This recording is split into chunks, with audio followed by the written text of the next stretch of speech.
The countdown. Let me go ahead. Where is it? Where is it? Oh, there we go. It's in here.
All right. What's up, everyone? This is your everyday consumer, Mikey G, and welcome to a Black-owned world.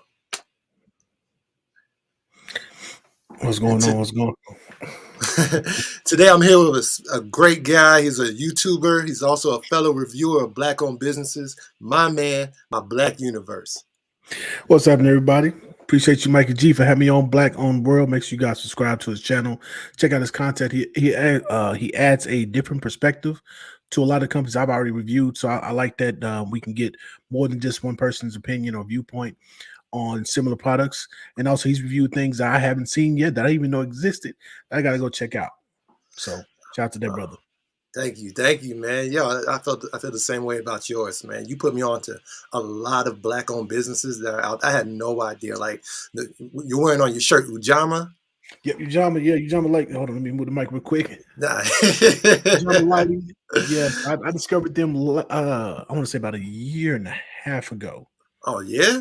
About a year and a half ago, and I had a smaller apartment I was living in before I moved here, and then when I moved here, I decided to go LED everything. So I did, the YouTube short and everything like that, just kind of showing what it looked like before and what it is now. So, yeah. Yeah, man. It's important to be able to look at products like that, especially those that you need for the household, Yes, sir. There's so many out there. Make sure I spelled that right while I put that up. Yes, sir. You good? Yeah. Because of you, I spelled it wrong. See, I'm taking that down. I'm gonna redo it. Okay. Yeah, so okay. two A's at the end. I knew it was 3 A's, but it's 2 at the end. It's 3. I was close enough. I'm looking at the mic. They're gonna be mad at me. I'm gonna be like, yo, man, it's free advertisement. What you want? But yeah, man, it's definitely important. Household, trying to bring in household goods to, you need those everyday type of thing. Yes, sir. Yes, sir. Not one of those things that you have to just buy one time or once every 5 or 6 months when it breaks. It's to keep that money flowing, Yeah. It's basically kind of like residual income in a sense, but you're getting a good some type of good or service for your money. So man. You know any other household Black-owned products? I keep butchering the name. I'm pretty sure it I think it's pronounced Sawaa, SAWAA. I have Sawaa. Aluminum foil, trash bags, etc. And I need to get up with them. I need to re-up myself. I'm actually getting loan trash bags, so that's going to be the next one of the next purchases coming up soon. So yeah, man, they sell trash bags like you said, and what did I buy? Oh, they got some Ziploc bags too.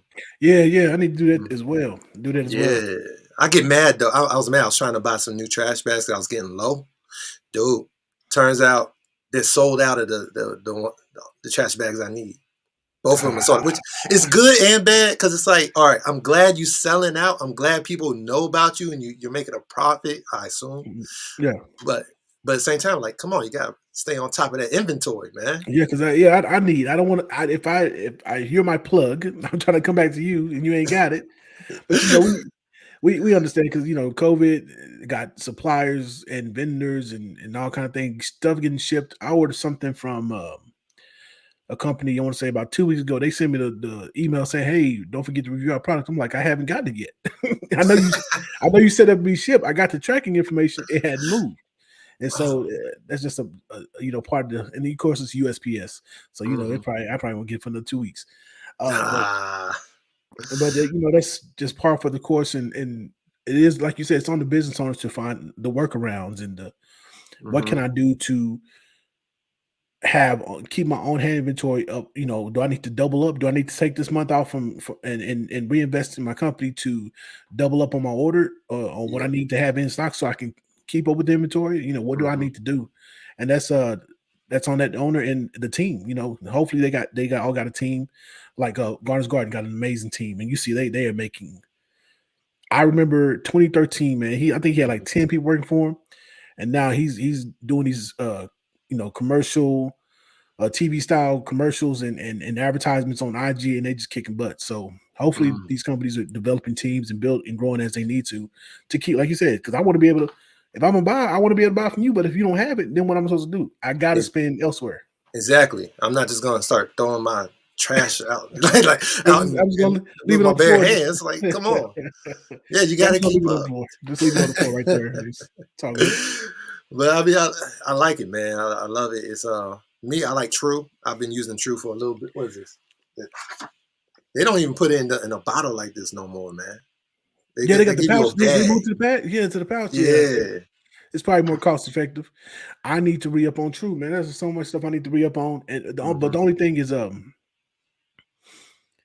because I use so much, and I got to get better about this myself. When it's time to order, Mm. I'm usually ordering, and I'm like, dang, I got to have something now. So I got to go to Walmart. I got to go, local. So Right. that's on me as a consumer to, be more on top of saying, hey, let me just do this. Or even, I think would be dope with the household goods, Hmm. set up a subscription service. If I Yeah. can have my stuff, I know how much I use in an amount of time, and Mhm. boom, it's automatically taking it because I'm gonna buy it anyway. Take it out, ship it to me. It's gonna be on my doorstep. Boom, I'm good. Yeah. I'm good. Yeah. So I think that'd be a great thing to take advantage of. I do like True because they are consistent. And I Yes. think a lot of people sleep on that. Consistency is important, especially when you're running your business, and they stay on top of it. Like I've never got on their website to buy something and it's sold out. You know? And I think it's some older gentlemen that created True, they founded True. And so Yeah, they got that older gentleman, they gotta be on time, it's gotta be right. yeah. You know what I'm saying? But you can't catch old school cat lacking for nothing. No CP time for products No, for yeah, business. yeah, You know? he gonna be on point all the time. You try to roll up on him wrong, he be like, "Hey, young man, I got it. I'm good. Now don't miss Yeah, don't miss Willie Arrow now." man. What else is there that I know? Oh man, I've been catching up on stuff. I came across Freedom toilet paper. Yes, You yes, know, I'm not gonna yes. lie. I've used it. I'm not too impressed with it. I was like, should I do a review? How do I do a review of toilet paper? Okay, Like, so so I did Cosmic Ultra. They have bamboo toilet paper. I what's that did called? Cosmic Ultra Cosmic Ultra with a K, with a K. with a K. Cosmic with a K. I'm gonna put I that on did that, and so basically, I without going into too much detail, I just basically said, how I think the paper felt, there. Mm, compared to like other brands. It's not, you know, super soft or anything like that, but hmm it's not like sandpaper, you know. Nah, it's not sandpaper. It's not sandpaper, but it's not Charmin, super soft Yeah, ultra or whatever like that. But yeah. it's usable. So I did that type of lane because, like you said, how do you go into that type of video without getting graphic or getting have people turned off from the video? Right, exactly. It was like, is this dude on a toilet? Yeah, Get off my. like I'm gonna show you how to use it. Like now, player, we don't want to see that. We good. Nah, nah. Yeah, I'm not picky. I don't have no issues like that where I'm overly sensitive. So I'm like, Yeah, I don't care. It's perfect if you just need some toilet paper, you know. yeah, But yeah. Cosmic Ultra, I never heard about that one. I have to write that one down for me. Check it Yeah, out. because I had a friend of mine, she was buying Freedom toilet paper, and I went on their Mm, website when I went that one time, because I was trying to find a brand. Because there's another brand, the name slips me. There's another brand mm. that kind of popped up on the scene. They they were out of the family packs. They only had like the vendor style, like you can buy like a Oh thousand yeah. rolls or something like that. I was like, I don't need 1,000 rolls. I'm not a grocery store, so Yeah, I yeah. kept looking, and then I found Cosmic Ultra, and I was like, okay, let me do this, and I did Hmm. that. And yeah, That's so cool. That's it's functional. It's functional, like you said. It's not up there yet. These it, companies have room to grow, yeah, but yeah. it works. It does work. That's why we got to stay on top of it. Like you support these businesses. Yeah, right now their product might not be what the leading brand is like, but Yeah, as long as they take that profit, take that money and put it back into their business and make the product better, I'm happy, man. yeah, I'll give them some time, you know. yeah, yeah. Most But definitely, most so definitely. yeah, I agree. I agree. But yeah, you get to talk to a lot of business owners and whatnot. Has any of them ever told you one of the reasons why they keep running out of stock? Because some of their products it seems to be like consistently out. No, they haven't.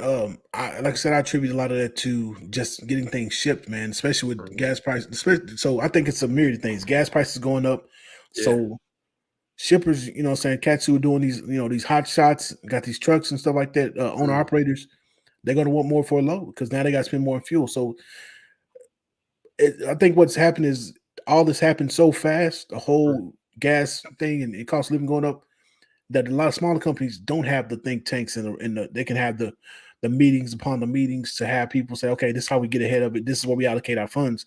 They got to sit down there and really do the numbers. They got to dot their I's and cross their T's and say, okay, this is the best move for viability without overextending and possibly tanking the company. And then a lot of it, I think, is just they don't have enough people on hand themselves. Yeah. Everywhere I'm rolling now, I rolled to Eastland, Texas, and along the Eastland, it's a lot of farmland and stuff like that out there. I'm seeing signs hiring for the little, balers, for bales of hay, hiring for all these little mom and pop shops. I'm like, dang, they hurt? Like, sheesh. Man, I've heard stories that like milk businesses, Yeah, they're not going out of business, but they have to dump their product. Like they just dumping gallons of milk because they what was it? They weren't able to ship it out in time. Apparently, with FDA and all that stuff, food, whatever, milk has to be out on the shelves at a certain time. If it's not, you got to dump it, even if it's not bad. Those are the rules, man. And it's a cold game because that's a lot of profit. You literally pouring down the drain. It's a lot of profit, man. It's a lot. I mean, I've spoken to a couple business owners, and one thing they've mentioned is warehousing. The reason why they don't grab so much product at one time and have it stashed away for the customers is that they just don't have the room to put it all in. Right, and that makes sense. That's one thing that someone's told me that I just saying I don't have the room. I already got boxes of this in 3 out of 5 of my bedrooms. I can't keep up with it. So, I mean, it's things that we don't think about as customers. Yeah, we don't know, but at the same time, I still think they should be on top of things. Yeah, and so like I said, it's a balance.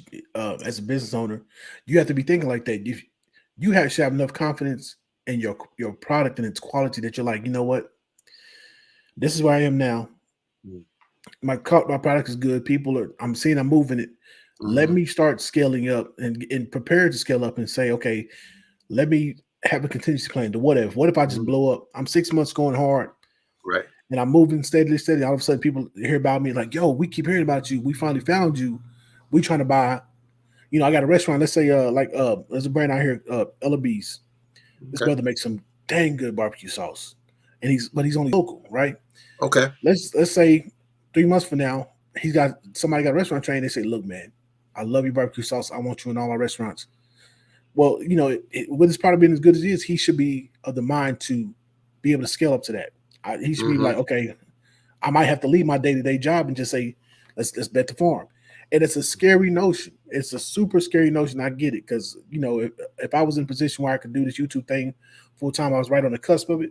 I'd have to sit down and make the same hard decision. Oh, yeah. But if you have, like I said, it's a dang good product. You got to be ready for that.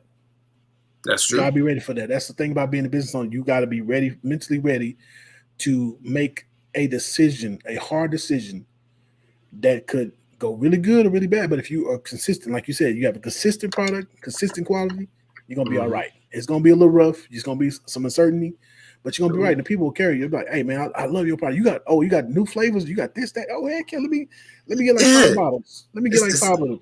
Especially if they see you growing. If they seeing that, like, I like this one company, what's it?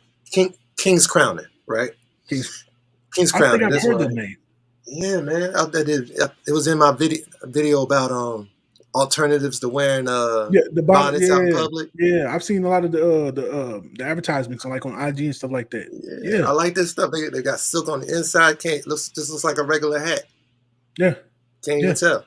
Right. But what I like about them is that they expanded so quickly about within a year after I found them that they started doing they did start doing do-rags, they did bonnets, but they also broke into other things such as what was it?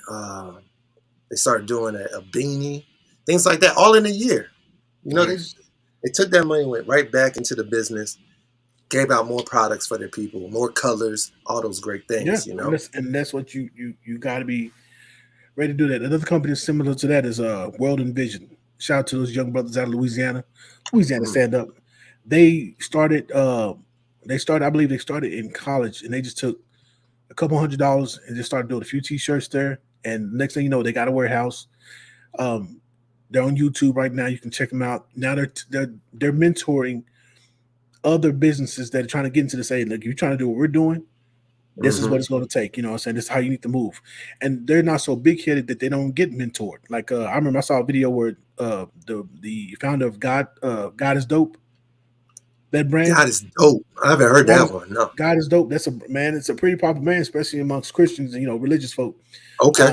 And that's just pretty much premise. Just says God is dope in like these bold letters across the chest of Mhm. the abdomen, right? Okay. And I saw them two working together, and like he was gaming them up. Said this how you move, this how you do this how you do that, this how you have a great range of product at certain price points.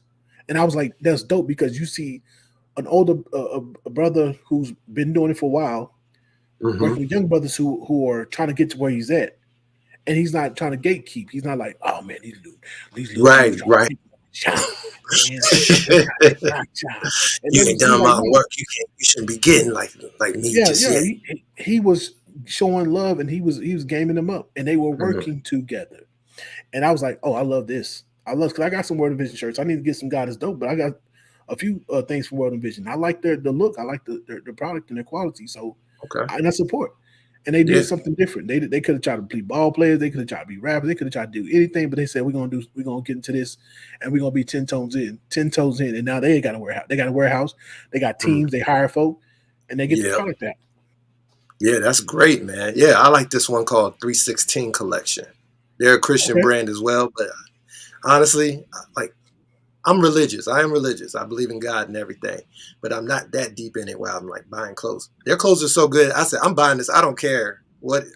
I'm gonna check that out. Yeah, man. It's called 316 Collection. It's actually like supposed to be the 316 is supposed to be a Like like John Psalms 3:16, 316. Psalm 3:16. Okay, not John. Okay. Yeah, yeah. But I like it, man. It fits well. It looks good. People give me compliments all the time. I've worn it in a couple of videos. So it's real nice, man. It's real good. But yeah, man. So what got you started? What made you want to start doing review videos? Man, I got tired of hearing how bad black folk was. It's just like it was resounding thing. Like we couldn't do nothing right. We was like on the movie Life. Can't get right. That Uh seemed to be synonymous with being black, and I was like, it don't make sense to me because I don't fit that archetype. Like I move mhm, differently. My crew moves differently. We do right. great things. We may not do it on the scale of these major companies with big money, but we do big things. And I got so fed up. I was like, you know what? Instead of me complaining about it on the peripheral, let me get 10 toes into it and let me start doing my thing. Of course, I started uh, buying the products. This and I started doing this when I was in school. You know what I'm saying? Because Mhm, I went back to school. I went to school, when I was younger, but I went back to school later. mhm, I had a little girl on the way, so I was like, man, I got a little girl. I got to make sure she's good. So I went back to school. Shout out to right. my daughter Chloe. Her birthday is actually tomorrow. Hey, Oh Chloe. man. Yeah, she turned big What? 7. Yeah, she Happy probably gonna hit me up or birthday. something. So I was like, let me go back to school. But then also I just started black empowerment just kept kind of was like something I was really on, you know what I'm saying? And I started Mhm, listening to cats like Dr. Umar Johnson at the time and like Tariq Nasheed and others like that were really on that, hey, we can build, we can do something other than be mhm, the stereotypes that they say we are. So right. I started purchasing. One of the first companies was Nagash. Shout out to Nagash, my dude Rockland, Oh yeah, because yeah, he shows yeah. I me the like love. them. And I started with them, and then it was Carbon AR that they're no longer around, and I'm still cool with the dude Joel Hornsby, Bay Area stand up, because he's the one who made the comb that's for what's that brand? Nature Boy IG. That comb, that big wooden comb, that's Oh really yeah, I've seen them. so that was their collaboration. And Carbon Okay. AR was doing that. He had like look. I had one of the combs was called the Devil, and he had all picks and stuff like that, man. And I loved his brand. And he just kind of he said, man, I can't keep that up like that. So he kind of Mhm, partnered with Nature Boy IG, and that's still a working relationship, and it works well. But okay. I just kind of bought those, and I started saying, okay, you know what? Let me treat this like I would treat any other business. Mhm, I'm gonna see if I can find reviews on you. I'm gonna see if I can find people who've already purchased your product. I'm gonna see if you've been around for a while. Right, right. If you've been around for 2, 3, 4 years, okay, that means you're doing something right. Now I can check in. Like with other companies, if I'm on Amazon and I see you out of all, let's say you got 100 reviews, Mm. and 3 of those reviews are bad. Some of them are kind of in between. I'm gonna go look at your worst review, and I'm gonna see, and I'm gonna assess for myself, like, okay, is this really a bad product, or is this person just don't know how to use it? And I'm gonna look at the average review, like, yeah, I like it. I wish it did this. Okay, that seems like a more honest review. Now I'm going to purchase because I don't want the glowing reviews. Some of those are like, you might be paid. This might be I know paid. what you mean. You might be his cousin. You might You know be what I'm saying? exactly. It might be the friend or something. You know. Yeah. And so I took it from that standpoint. And so when I come across products that need to be redone, like I got a product, I'm not gonna put the person's name out there just yet because I think I'm gonna do a video, but I'm gonna do it in a different way. Mhm. Great product. The presentation, though, I was not pleased with the presentation. I'm like, but I let them know that because they got a third party that does the packaging. So Right, now, right. so that person has a chance to redo it. And I'm gonna keep the old bottles, but when the new bottles come, I'm gonna do a video and just kind of do my own little thing. But I gotta sit down and flesh it out. But that became my thing. Like, I'm not going to go into this with these over expectations. Like, you're a new company, you're a small company, you need to be as good as Apple, you need to be as good as Microsoft, you need to be as good as I was at Pantene Pro V, you need to be on that level. It's like, no, you don't need to be on that level. You need to be competent, you need to have quality, but I don't expect you to be on that level. You are a 3-year company. They've been around for decades. Right. It's unrealistic. I know what you mean. I gotta give a shout out to my girl Houston Bread out here. What's going on, Miss Houston Bread? She's a YouTuber. She has a great. I love her show. She's on daily. She just gets on and just chit chats, talks about what's on her mind, and she got a great. I tell her all the time, she got a great radio voice, man. She should definitely be on there. Okay. So is Houston Bread? Are you actually in H-Town right now, Texas? Oh man, I don't think it's like I think no, she's on the east. She's on the Eastern Board now. Oh, so okay. She's on the Eastern Board. Okay. Yeah, okay. she's on the Eastern Board now. Yeah. Okay. Well, I'm gonna have to check out your content, man. I'm gonna have to check you out. Yeah, definitely hit her up. Check her out. I think you'll like her. You'll like it. Great people on there as well. But what were we talking about? I get distracted so easily, man. Yeah, we was talking about basically why I got into what I did, and I did kind of ran on a little bit about my approach, but man, it's just so much, man. And the greatest thing about doing this is seeing how people change over time with being consistent. My dad was kind of one of the staunch people that were like, "What do you get out of this? What do these black-owned companies do for you?" And it kind of hurt me a little bit. I was like, "Yo, player, like you black too." Like, and it was like I felt kind of disheartened and almost was like, man, why am I even doing this? But I was like, no, I gotta keep going because I'm doing this for my children. I'm not doing this for no offense to the older generation, but they've had that time. It's our time to do the setup and get our children ready to move forward. And I don't want them starting from the starting line. No. I'm trying to get you midway into the race if I can, or even closer to the finish line.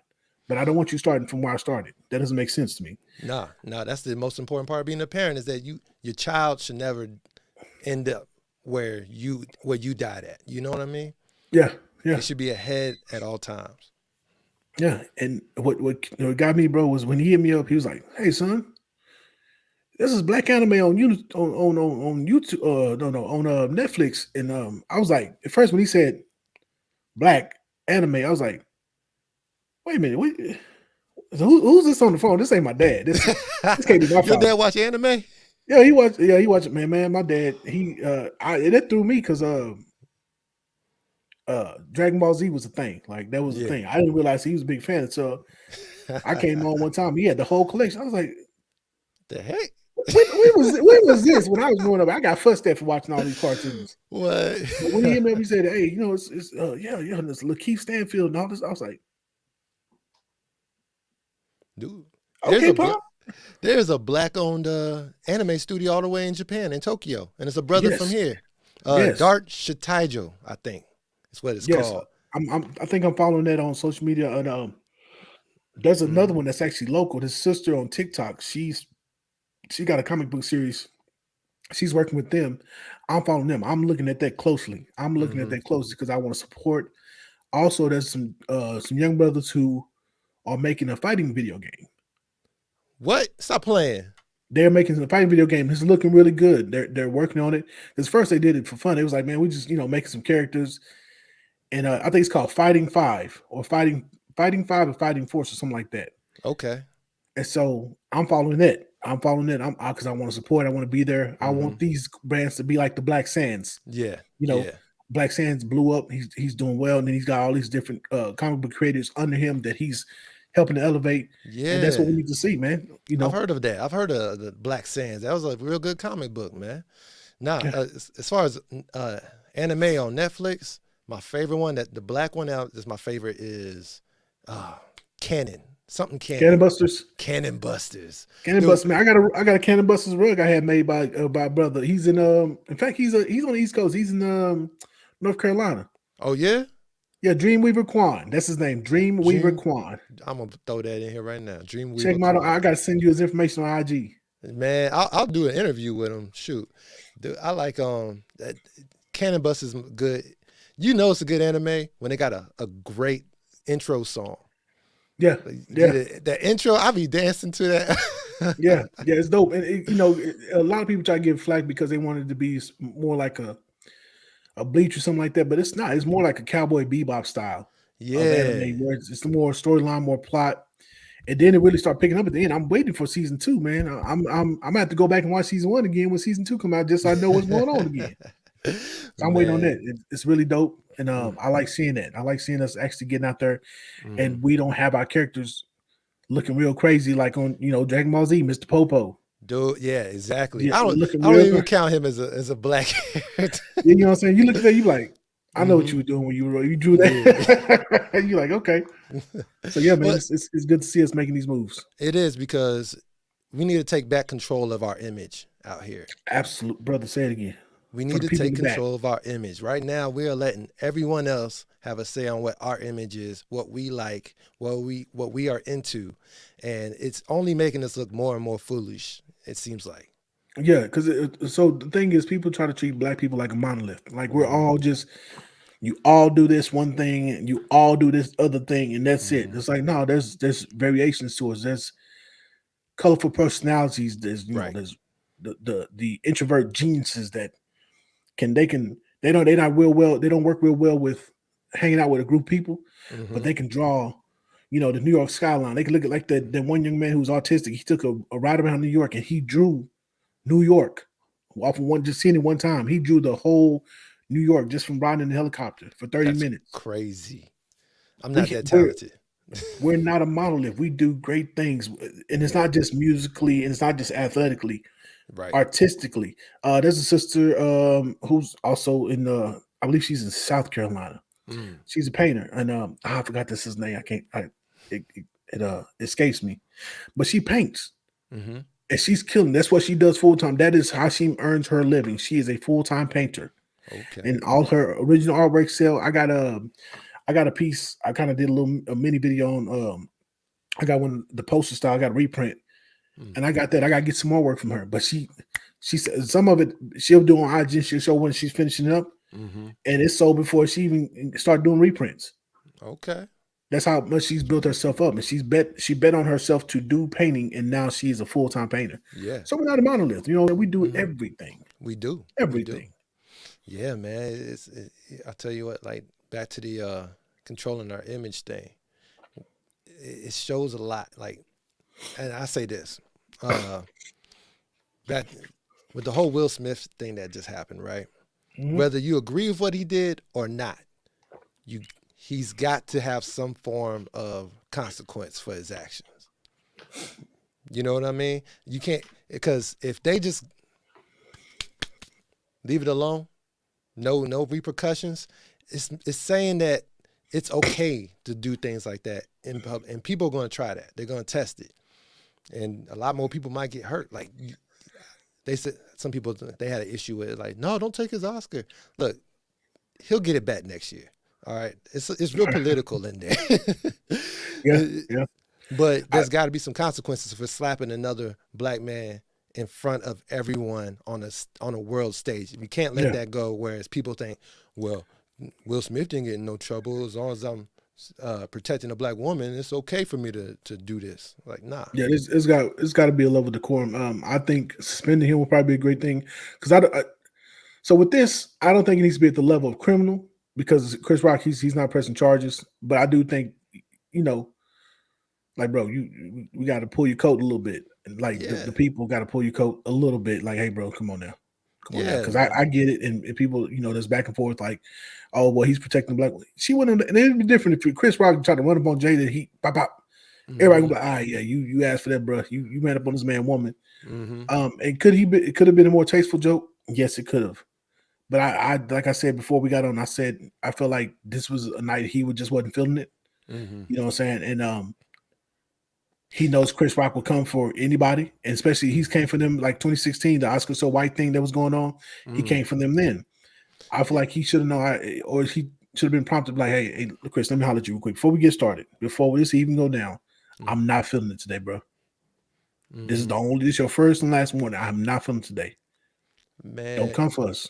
You could see the confusion in his face. To me, that was the innocent joke. That was one of the lightest jokes he's ever put out. Chris Rock has said some very heavy stuff before, controversial stuff.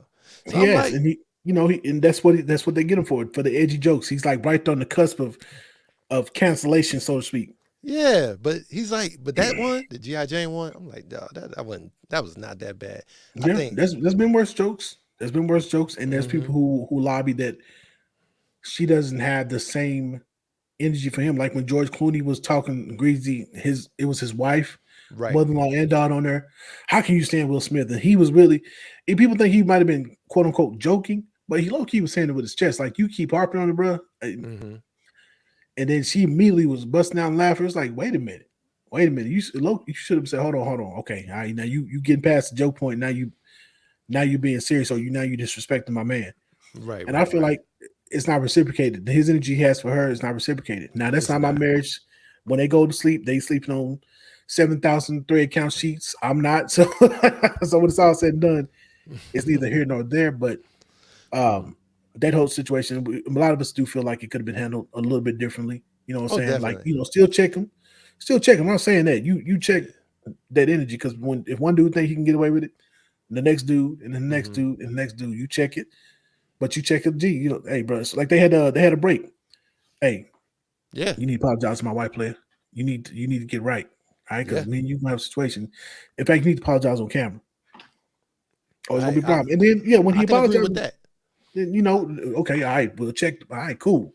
That's player. That's real player. But you checking, man, and he get right. Hey, man, look, I came at Will's wife. He wasn't feeling it. Woo-woo. Jada, I'm sorry.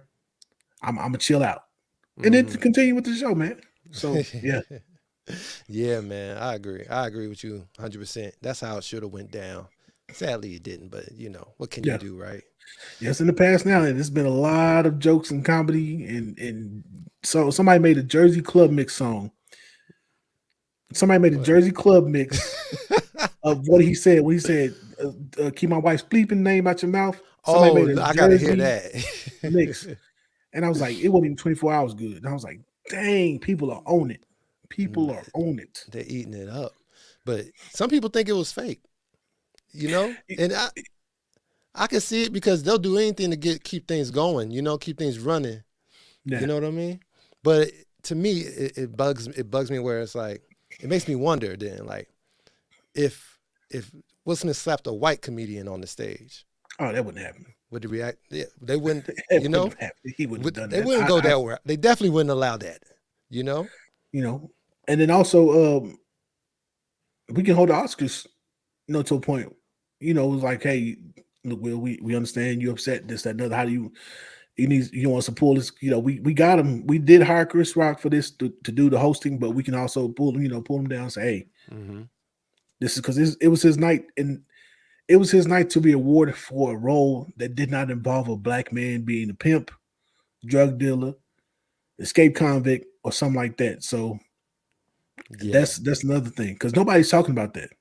No. They're talking about the No. slap. They're not talking about the Oscar for playing a role, respectable role. They're talking about you slap Chris Rock. No, exactly. It ruined the whole night. He could have made history for his whole career right there, man. Yeah, Like, yeah. but no one talks about that. No one's proud of his achievements. Now they're worried about this thing. And I'm a fan of his, by the way. I'm Yeah. not. But Yeah. You know, I'm not condemning it, honestly, because mhm. I'm like I said, married for over a decade and all this stuff. I get it, especially when you've been kind of laughing things off for so long. Eventually, you do reach a breaking point. You do Mhm. reach a breaking point. And shout out to Denzel Washington for trying to comfort him, and others for trying to comfort him, and help him.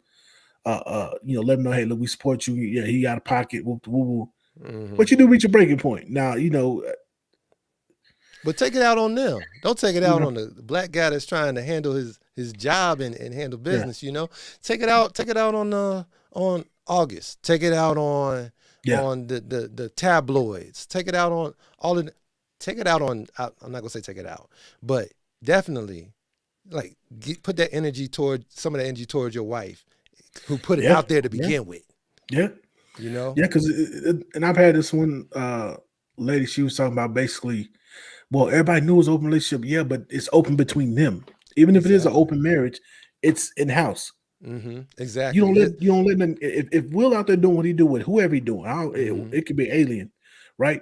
Nobody has come forward and said anything. Nobody's put no text, no tweets, no pictures, nothing out. You keep that in house. That's the whole point of us doing what we do is we keep it in the circle. Yep. You have your fun, I have my fun. We stay married for the cohesion of the family and the look, because the look of Will Smith, he has a certain brand. Image. So you got to keep that cohesive because they got a very nice life. Yeah. Yeah. You dealt with the one dude that was an R&B singer, and now he done wrote a hit song because you wanted to mess with him. You could have got anybody. You got the emotional R&B singer, and now he got a hit. Now our business is out there. Now we got to explain it. That's embarrassing. That's like when high-powered men, they have wives. The wives will tell them these rules. Don't get her pregnant. Don't bring her to my home. Don't bring no STDs. Don't bring home no STDs. And don't let me find out. That's big right there. And people might say, oh, well, it's marriage. Look, that's their business. But there's rules to it. She broke the rules. Yep. You broke the rules. Usually it's the man that mess up. Not only did she break the rules, she put it on a popular Facebook show. Yeah. For the world on display. She didn't just say, "Oh, Snap is out here. Let me be quiet. Let me relax a little bit. Let me lay low." No plausible deniability. Just let me do it. And then the fact that she said it with such vigor behind it, like, yeah, it happened. Yeah, and she kind of puffed her chest. It's like, yo, really? Really? Well, let's get back on the topic. So, why do you think our community has an issue with trying to support our own businesses? I think a fair amount of us think that white ice is colder. If it comes for us, it's got to be something defective. It's got to be something wrong with it. We didn't put, it's only with certain markets, right? It's only with certain product lines. Because when it comes to food, we'll try a restaurant. If a black person over a restaurant, we are there. But when it comes to other wares, I think we also have the same mindset that the dominant society has. If we make electronic gadgets, it's going to be inferior. If we make shoes, well, it's not this brand, or we don't have enough stake in our own brands to buy from us. You know what I'm saying? That's why I really, really support and big up Nagash like I do, because he's kept the quality consistent. And I told him, I said, brother, I appreciate you for new designs, consistency in the quality. And I get excited when he drops something new, because when he drops something new, I'm like, oh, that's hot. I can get that. I need to get that. He got some the Giza, some new tennis shoes. He got some all white joints. I need some all white shoes. Well, there you go. And that's how we make it work. And so it's just us getting out of our comfort zone and saying, let me start somewhere. Even if you don't have you ain't got to hold your whole house decked out with black owned stuff. It would be nice, but you don't have to. Start somewhere.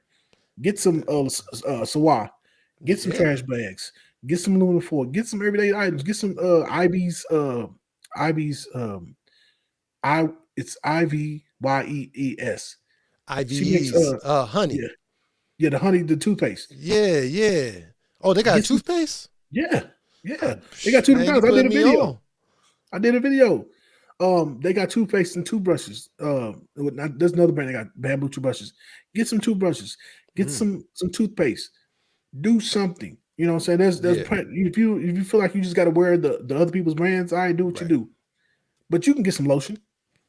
Yeah. You know what I'm saying? You can get some deodorant. You can get some body wash. You can get some of that like that and support your people. And these are quality brands. I'm not talking about the everyday running mills. Your homeboy, he just came up with a lick and he's trying to sell you something out the back of his truck. You know what I'm saying? Nothing against those who had to start like that. But I'm just saying for those who, somebody that's been around. Ivyee has been around for a while. Coral Oil toothbrush has been around for a minute. Oh, Coral Oil. Yeah, I like them. I got their they came out with a mouthwash a month ago. Yeah, I got both of them. I got the charcoal version and the regular version. I need to finish that video actually. Yeah, man. I'm glad you said something. Because I'm not gonna lie, I got the big old white bottle of their mouthwash. Yeah. Before you go ahead and get it, I'm gonna tell you straight up. I don't want to rain on your review or nothing, but it works. But it don't take. If you're expecting to have that minty scope taste, you're not getting that. If you're looking for Listerine, you're looking in the wrong place. Yeah. It is a all natural product, and it tastes all natural. It tastes all natural, which means it don't taste good. But they get your mouth clean though. It'll do that. But it's one of those things where it's like you got to figure out what are you willing to work with. You know. Yeah. What are you willing to sacrifice in order to know that your money is going to a Black-owned business that'll give it back to the community. But another thing, we're too hard on us sometimes. We're super hard on us. We are. We can have 9 out of 10 products shipped perfectly. Product number 10 ships a little janky. See, that's why it's like, yo, you had 9 products shipped to you perfectly. And there's one don't ship right, and you just go off the woodwork. You putting tweets and posts and pictures up. You ain't saying, hey, I got my product. I know you guys are not known for this. And chopping one day, oh shoot, my bad. Spice Addicts, the Catrons out there in I believe they're in Georgia. So I ordered the spicy. They sell seasoning, and it's not salt. They don't have no salt in it. But it's delicious. Oh, that smells so good. Really? So I got the seafood addicts and I got the chicken addicts seasoning. Okay. But I ordered spicy. Well, they shipped me the regular stuff. They say, hey, we just realized we shipped you the wrong stuff. We're gonna now ship you the spicy stuff that you ordered. So not only did I get the original seasoning, which I haven't even opened the spicy stuff yet because I'm gonna do a video with my bro on that one. Hold up. So they caught the mistake when you didn't have to contact them. Yeah, they after they shipped it, they caught the mistake and said, hey, we shipped you the wrong stuff. Don't worry about it. We're gonna ship again and get you the right stuff. How you spell that, man? I gotta put that down because Spice Addicts, SPICE Addicts, ADDICTS. All right, yeah, man, yo, that's great. That's great right there. I'm glad to hear stuff like that where that is rare when a business catch a mistake. I didn't realize they shipped. You know how many? I haven't even got the product yet. I was like, oh dang, it didn't even reach me yet. But when I got it, surely it was the regular stuff, and then surely like a couple days later, I got the spicy stuff. I'm like, okay. Let's go. Okay. Let's go. So guess what? Now that they got the beef addict spice seasoning, guess who's gonna be ordering that? Your boy. So that's what I'm talking about. It's I hate it when something goes wrong. I mean, you gotta contact them, but most of the time you're gonna have to contact them if there's a mistake made. Yeah. But it's a whole different level when they can catch it themselves, let you know, and that sounds like some great customer service. Yeah, you don't catch that often. I hate having to reach out to another business to get bad news. You know what I mean? We talked about the end time watches with NSPRE. Yeah, and I think I don't think it's on. I won't necessarily say it's on the CEO. I think she has a team now, and I know she's hired some people. Yeah, because I've said something on IG, and they've seen it. They've seen it because IG shows when people see your what you sent them. Right. At the bottom it says seen, and it says shows what time. And I sent them an email about 2 weeks ago. They haven't replied, have they? No response. And so now it's like, okay. I wonder if the CEO knows about this. Like, I wonder if the CEO knows that, hey, that you're now going to have customers who want to rock with you, Yeah. Turned off because it's like I'm asking questions. It's one thing you say, hey, look, we it's one thing to respond and say, look, we've not received any new information at this time. We're still working on it. But it's Right. another thing to ignore me altogether. Exactly. Yeah. That's And another thing. So it's like, nah, I don't like that. some of these, it's these workers. I'll tell you what.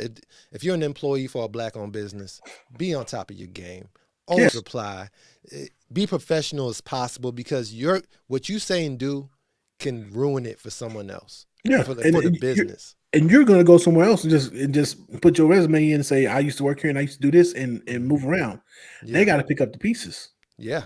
It doesn't just look bad on that business either. It looks bad on all businesses.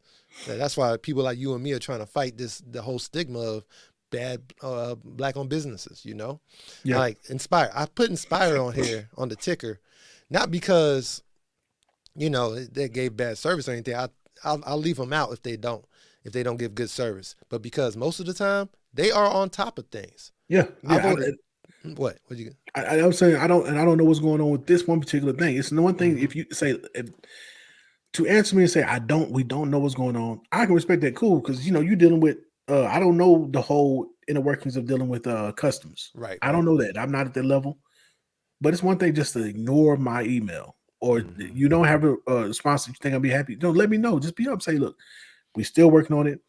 It's still holding it. Because like we talked about this when we had a Zoom chat a month ago. If you need the social media warriors to say to post, hey, look, this was going on with Inspire, call this number or call them, let them know, hey, they're holding on to this product unnecessarily. Yeah. We'll make noise. We'll go to bat for you. That's what some companies don't realize. Talk to us, say, look, this was going on. We're trying to get through. They're not hearing us. Bet it's hard now. Now we're on social media. We tagging the chairman of customers or the head of customers, and we just bothering him all day.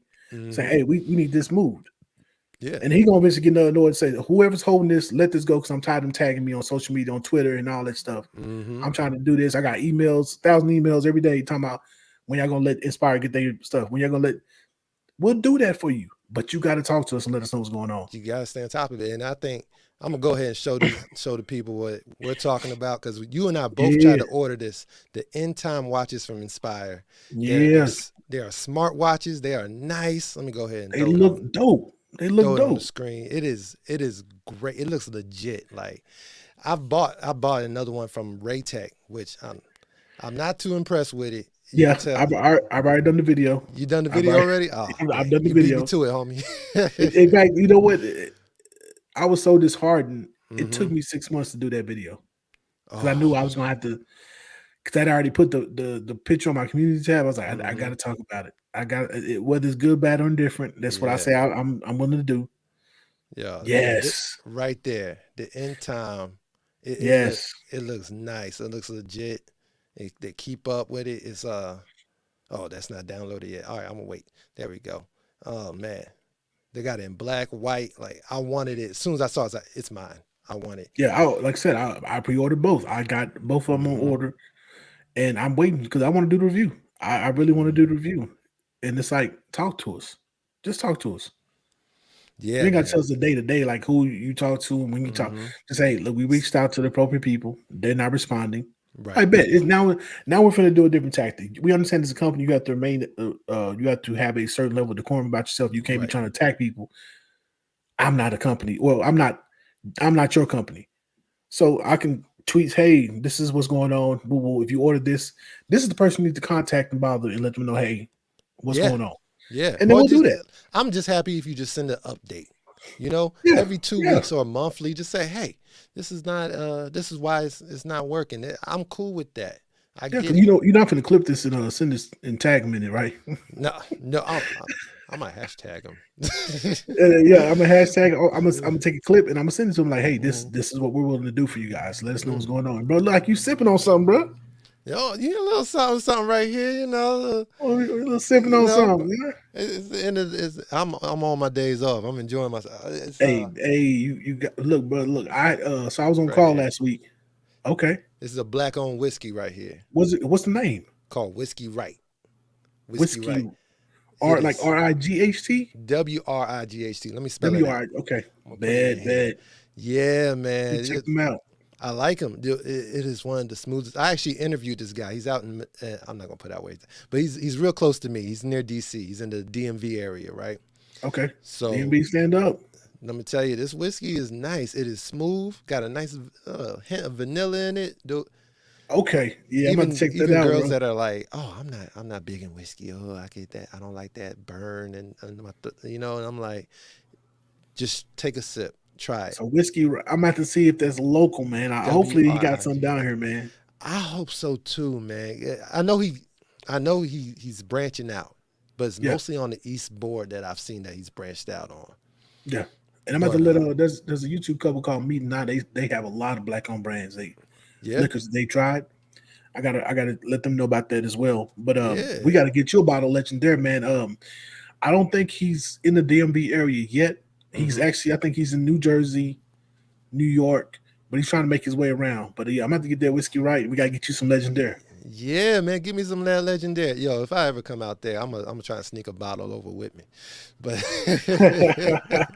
because you gotta try this, man. It is good. What else? I saw you posted a pic of Uncle Nearest. Yeah. I found some 1884. That's strong. Now, Uncle Nearest. Yeah, it got a punch. It ain't. If you are a Crown drinker, do not approach it like you approach like a Crown, dude. Because it is. I need to get that. I can't find 1856. 1850. Dude, I can't find it. It was on the store. What does it say? It says 100 proof. So I'm saving that for a good time. But I can't, bro. I'm trying to find it. I found, like I said, I found the 1884. Me and my dad, we were sipping on it. And we were he was cleaning his gun. I brought him some stuff to clean his gun. He got some new firearms. Okay. And we was drinking it. It is great with Pepsi, but if you drinking it straight, do not approach it like you approach that other stuff. This is grown man whiskey. It's gonna hit. Mix it with a chaser. I know whiskey lovers gonna hate me saying that, but mix it up. Look, if you don't, it's got to. If you're first time, it's like a gut punch because we was like, whoa. All right. Okay. Yeah, man. I'm the type of guy, I would love to be able to black own everything in my house. Okay. I don't want to call it black on or black out, but I want to black own everything. I would love to be able to do that. And I think we're getting on the cusp of that where we make everything and we do it well. I don't want to just say make everything. We're getting to where we do it well, where you can, if you want to be a completely black owned household, you can be. We're getting there. We're not quite there yet, but we're getting there. Yeah, we will. I believe in it. I trust you. It's like, but I would like to see us branch into other things, Right. I would love to see us branch into manufacturing, most of the products that I'm buying from these black-owned businesses, they have to ship it over here. Yeah. It's made in China. It's made in Taiwan. It's made in Malaysia and other places like that. And I put part of that on these major companies like Apple. People, people try to rag on China and not quote unquote beef with China. I'm like, every Apple phone is made in China. It's like, dude, it's industry politics. All our electronics are made in China. Yeah. Or some other Asian country. Yeah. All of them. Yeah, the figures F3, China. Because you can get cheaper labor and the quality is improved. I remember, the whole statement was, if it's made in China, it's going to be cheap. It's going to break your hand. Now the quality is improved. You can tell by the iPhone. iPhone and the Samsung, the Galaxy phones and all that stuff. And it's like, it's an unfortunate thing, but that's how you keep up with industry standard. Because if you're making the stuff here in the United States, you got to charge at minimum double what somebody else is going to make it for. And, the average consumer, like you said, is going to go to what's cheaper. Yeah, but it's more important that if we did have more businesses, more jobs over here on our side, like especially if we have it manufactured here and all those good things, it would be great because not only is it going to be made here, we're providing jobs for our own people. Yeah, I wonder. I need to look into. There's a black-owned company that sells bread. Like they bake bread. I think it's the Black Bread Co. I think that's what the name is. Okay. I need to look into their brand and see if they have a manufacturing plant where they bake their own goods. Because if they do, they'd be dope to support them and see them expand where they can have more black folk they can hire and bake, and then also branch out to like get some real estate in Texas and more of these central states so they can ship to the West Coast with minimum time or ship to the East Coast with minimum time delay because they're able to kind of send themselves in between the states. Oh yeah, that'd be dope. Those prime areas where it's where you just the right distance from almost everybody. Right? Yeah, man. That is so true, man. It's but yeah, just there's so much strength in being able to provide jobs for your own people. Yeah, it is, and we always complain about how there's no black people that's able to do that or handle that. There's no jobs. The unemployment rate's higher in the black community than others. That's because we don't have businesses like providing those jobs for us. I'm gonna say something controversial. Oh snap! Tell me. We need more manufacturing plants. We need more. We need more trade schools in our neighborhoods than we do need churches. We need more trade schools than we need universities. To me, yeah, absolutely. I told my dad because he wanted me to go to college, stuff like that, because he was a plumber. I said, Pop, in hindsight, I should have been a plumber like you. Because I could have started I graduated at 17. I could have started at 17, 18 years old. By the time I was 20, I would have already had my license. By now, I would have been a plumber, a licensed journeyman plumber, probably even a master plumber by now, at 37, 38 years old. Shoot. And don't sleep on plumbers, man. They get paid. Making $40+ an hour. People, master plumbers, master electricians, master carpenters, anything with master in the trades area, they're making on average $38 to $40+ an hour. And people, he gotta get nasty. Yeah, get a little dirty. Okay, you pay me $40 an hour, I'll jump in the toilet. All right. And people try to crap on those positions until your crap comes back up your toilet. And guess who you're calling? The plumber. Exactly. And you're going to pay his fee because you're tired of your house smelling like what was in that toilet. And if you have a lady in the house, you really going to hear it. Because she's like, you need to figure this out. People are sleeping on that. Like the best part about those blue collar jobs like plumbing, air conditioning, those are jobs that you need to actually build a civilization. Yes. You're not gonna have a law firm or all that without having a building that has plumbing going through it. It's like those are secondary when it comes to it. Those jobs are integral. And if we're gonna build our own community up, our own civilization, we're gonna need people who work those jobs. You're absolutely correct. An example I have is one of the churches I was going to when I was younger. That neighborhood is exactly the same 20 years later. It has not gotten any better. If anything, it's gotten worse. Dang. But we had a lot of men that went to the church who were tradesmen. In hindsight, I was thinking, instead of us trying to feed these people once a year, praying for these people, I'm not downing those who pray. If you pray, you believe in sending energy, whatever. I'm not downing that, but I'm saying tangible skills. We could have took the young men. I ain't talking about the grown folk. The grown folk gonna do what they want to do. They want to party. They want to do all this stuff. Cool. Take the young folk, bring them, and teach them a skill. Right. Teach them a skill. The neighborhoods that are like trash, like you said, would have been built by now. Yep. Because they would have said, instead of mama having to wait and saying, I can't get the sink fixed because I don't have the money for a plumber, the son could have learned plumbing and he could have fixed the sink himself. He would have got experience and he would have gotten better at his craft. Mom, I know how to fix it. I learned at the church. And then I feel like the church would be more valuable doing that than just sitting up there praying for folk and letting folk go back to the hood where it's mistreated and there's no money to it. It's economically starved. And then these same folk, myself included, we go 5 to 10 miles away in our nice homes and neighborhoods. Yes. Yeah.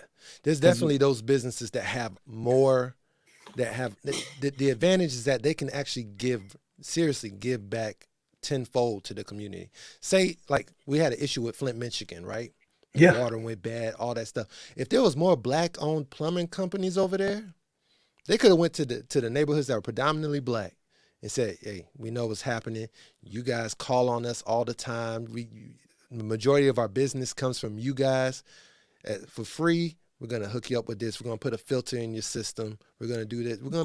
They could change the pipes, get the permits, And if the city would have fought against that, the people would have made up roar and said, and I'm talking about the whole United States would say, hey, Yes. nah, what y'all doing? Y'all doing this like, y'all don't want to fix it. We got people to come and fix it. Move out the way.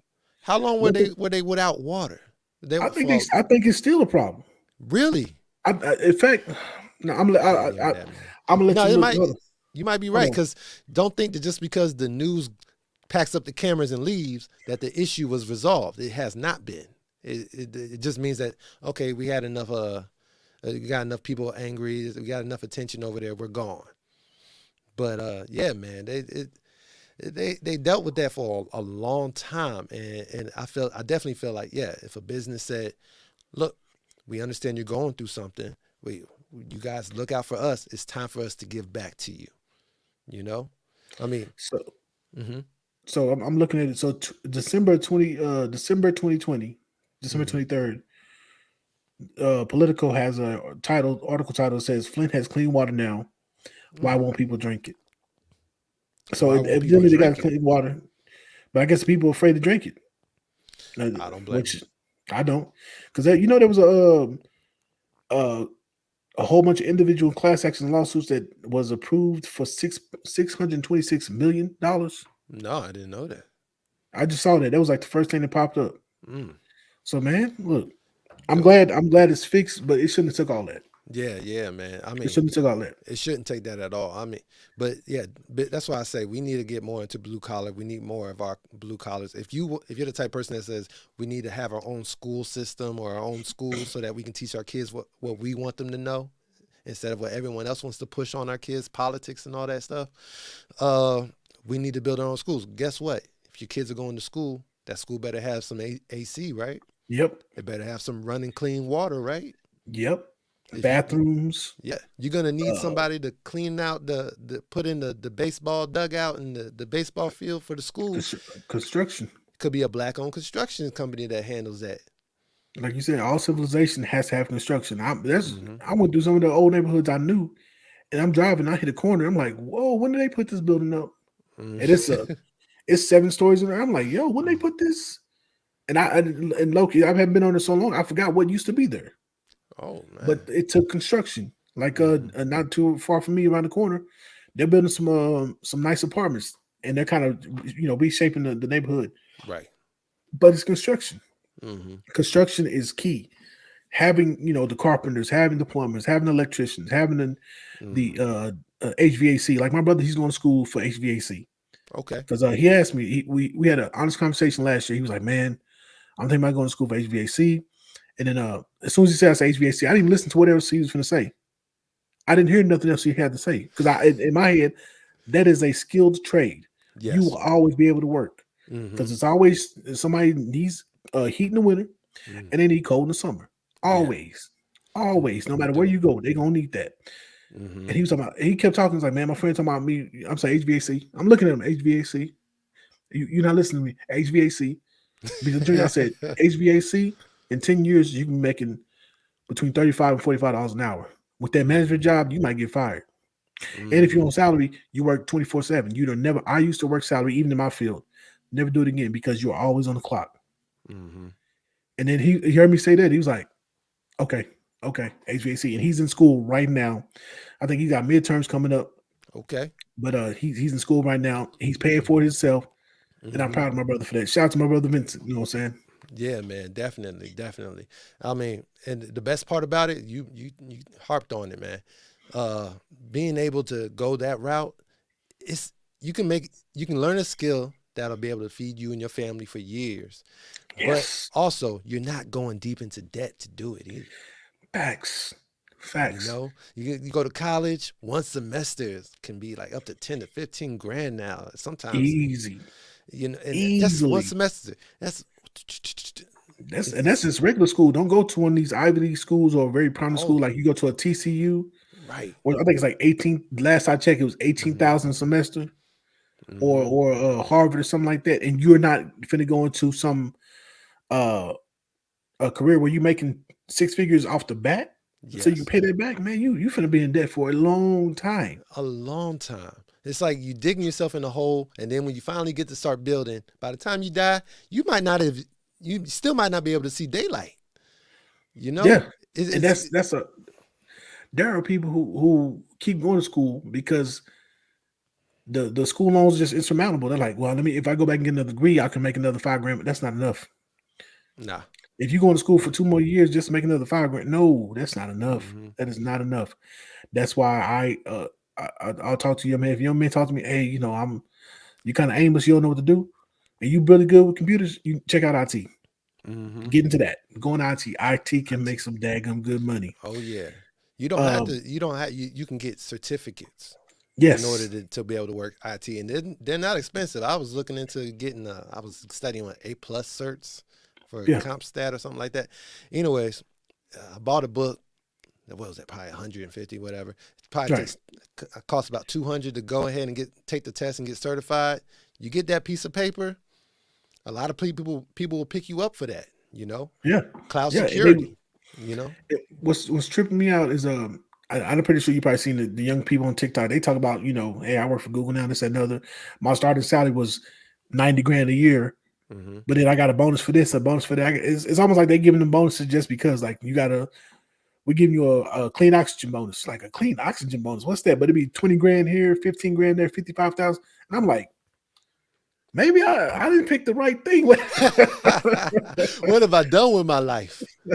And I make pretty good money, but I considered IT at first, and I was like, I like working, but I do like working my hands, so I'm not upset at all that I didn't go into it. I do kind of want to bridge the two because there is a position that's in the VA for biomedical/IT work, and it pays pretty good. But I was like, you can do IT and make really good money. You can do a trade, IT, engineering, anything in STEM, science, technology, engineering, mathematics. Anything in STEM, you can make good money. You want to be an architect? Yeah, you can make money, but you got to be a daggum good one. That's the thing. Yeah. That's the caveat.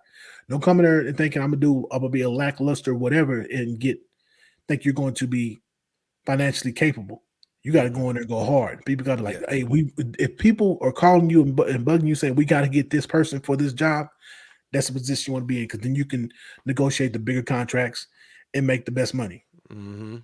Definitely, man. You want to be in that position where people are looking for you, grabbing you. And those are typically the jobs that do that. Yeah. Yeah.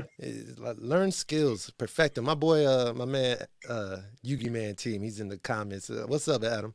But he perfected a craft. Right. He's in computer graphics, and he handled it. Man, the job was handed to him, and now he has consistent job offers. They hit him up. Hey, we want you here. They're like, I'm not even looking for a job. They want to grab me. I'm not putting my resume out there, and they're looking for me. And I guarantee they putting up big money. And they're probably saying, what do you need for us to get you for this for a month? And he probably looking like this is the amount I need. And they like, okay, we can do that. Yeah, we can do that. I was like, man. He's in that position where if he comes up to him and says, hey guys, I'm quitting this other job. They want me to come and work for them. They'd be like, how much you want to stay? What are they offering you? You're in a good position when you say, I'm here in front of you talking to you because I want to quit this job. And their answer is not, okay, well, sorry to see you go. Their answer, their reply is, how much for you to stay? Yeah. That's where you want to be. And those jobs, those blue collar jobs where you don't have to dig yourself into $100,000 worth of debt to be successful. Say that again, man. That's where you want to be. People will have a whole house of debt. They have $250,000 of debt, and just to go out, get out and make maybe $60,000 a year. Yeah, maybe $60,000 a year. And it's like, no, it's better. It's so much. I was listening to a broadcast where one brother, he was talking to a lot of IT professionals who were making six figures, and they were from different, government contracts to major firms and stuff like that. And they was different, cybersecurity to networking and hardware, all kind of different aspects. And like I said, all of them were saying, like, look, you can get all these certs, and then all you gotta do is keep up with it, and the doing stuff that comes out. Discipline yourself, learn it, and when you discipline yourself and you learn it, then when it's somebody, hey, we know you do this, but can you do AWS as well? Yeah, I got my cert for that. Okay. And now you can move around and make money how you need to. You can always eat. I think that's what we're harping on. Being in positions where you can always eat. You can always mechanical engineering. You know how to work on cars. People need their cars worked on. It's a necessity, man. So why do you think we don't push those jobs on the kids? We're pushing everything else. We're pushing lawyers, doctors, which I honestly think is a campaign launched in order for schools to make the most out of every single person. Why isn't it more popular to be like, hey, son, you can grow up to be anything. You can be a doctor, a lawyer, plumber, electrician. Why don't we tell that to our kids? Because we like the notoriety. My son's a lawyer. My son's a doctor. My son, we want to have those bragging rights, but unless you like my brother Marcus Brooks from Calamar, his dad did something different with him. Mm-hmm. His dad put himself in a position and moved around from the circle he was in to a better circle where he could be able to afford to pay for his son's school. Mm-hmm. Now, if you're going to school and you want to be a doctor and your parents can pay for your school, that's a whole different scenario because now you come out zero debt. Yeah. And you can move differently. But a lot of us, we don't think about that portion of it. Like, am I in a position where I can pay your student debts? So when you become a doctor, because being a doctor, if you're being a medical doctor, you're talking 8 to 10 years plus. Right. 8 to 10 years plus. It don't matter who you are. You're not special. You're going to do 8 to 10 years. You got to do your residency. Mm-hmm. You got to be competent. You got to if you fail, you still got to pay that back. Yeah, you got to get your insurance and everything. Like when you become a doctor, being a doctor is a great undertaking. Great undertaking, and we like the notoriety. Nobody's really bragging. Oh, my son's an electrician. My son's a plumber. My son's a this. It doesn't have that notoriety in society, but these are functioning jobs where they will always work. Always work. I think it's all about aesthetics, man. I know those jobs where you got to walk in with a suit. Those are the ones that people want to become. They want to grow to be. You know what I mean? Yeah. They just sit there like, oh yeah, man, you look good in a suit and all that. Look, you can wear a suit and still be broke.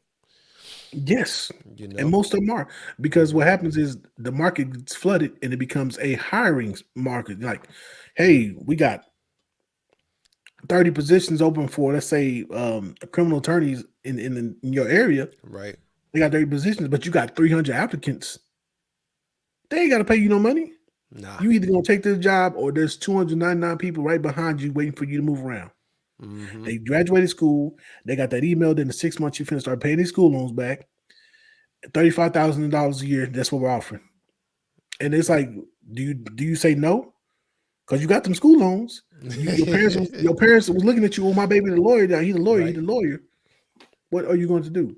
Mm-hmm. And that's the problem. I'm not saying that because some lawyers do make daggum good money, but typically you go into that situation having to, be at this law firm for a little bit, then move to another one, then move to another one, and then you keep jumping around until you finally get to a good position. Okay. But when you, like you said, when you go in there and you're IT or you're an engineer or you're a tradesman, you can be there for 5 years at that one company. Let's say even trucking.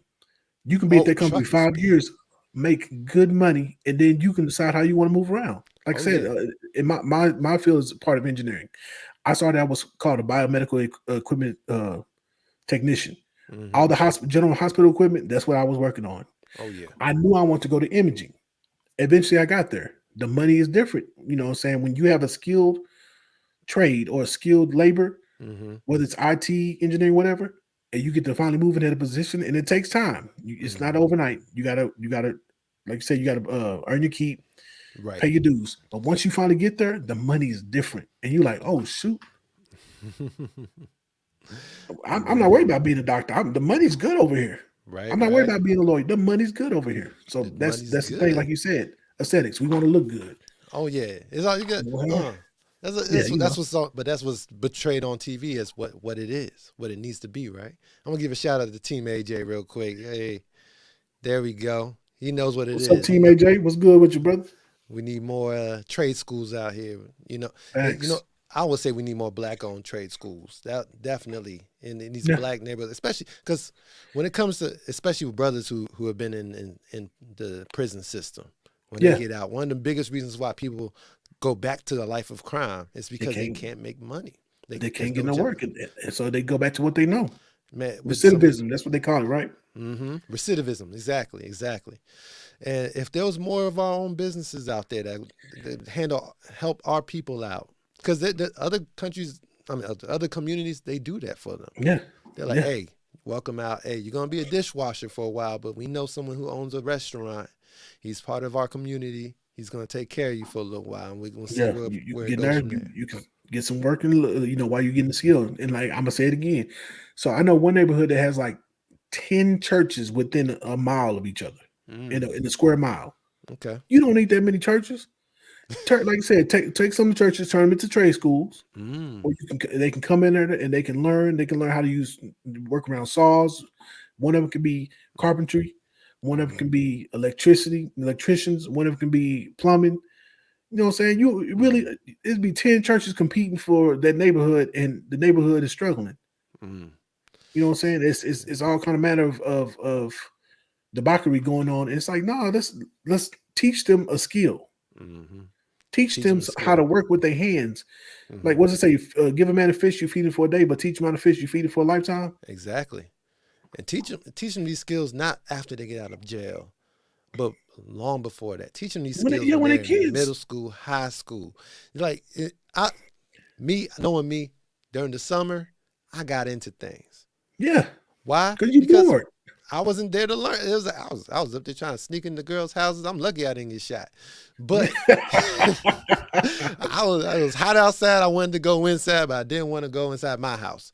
But dude, it was wild. But if I had a parent which both my parents were working, of course, but they didn't have to work for someone for a business that wasn't Black owned or understandable. If they could have been like, hey, I own a body shop or a car shop.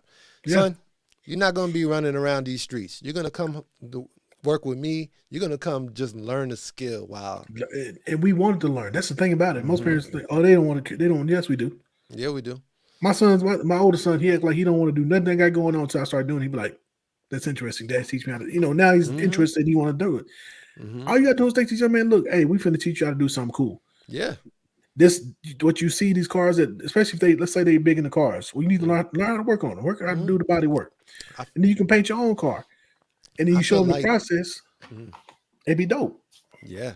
I feel like the one of the biggest jobs you have as a parent is to expose your child to as many different things as possible. Yes. And they'll pick through it. You're like, okay, this dad, I know we pay for lessons for this, but I'm not really feeling it. Cool, but you're gonna do something. Yeah, that's what it was. I could never quit one thing without having to pick up another. Yeah, they said I started off playing the violin. They're like, oh, you like the violin? Yeah, okay, yeah. Oh, well, you know what? I'm not feeling it. I don't think it's for me. All right, cool. But you're not going to sit at home and do nothing. You're going to practice something. Yeah.